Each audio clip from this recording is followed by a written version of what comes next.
দিনটি ছিল 25শে বৈশাখ।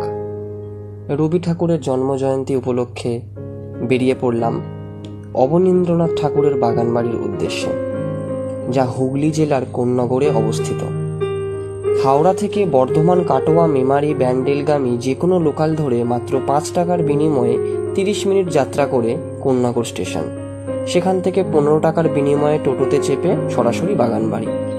গঙ্গার ধারে অত্যন্ত মনোরম শান্ত পরিবেশের মধ্যে একাধিক সবুজের মাঝে সুন্দর এক বাগানবাড়ি।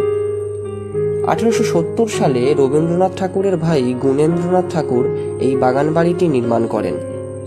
পিতার উত্তরাধিকার সূত্রেই পরবর্তীকালে অবনীন্দ্রনাথ ঠাকুর বাড়ির মালিক হন।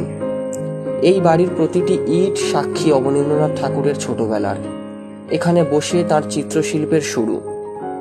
1944 সালে অবনীন্দ্রনাথ ঠাকুর রচিত জোড়াসাঁকোর ধারে গ্রন্থে উল্লিখিত আছে, তিনি এই বাগানবাড়িতে বসেই জীবনে প্রথম কুঁড়েঘর আঁকতে শেখেন।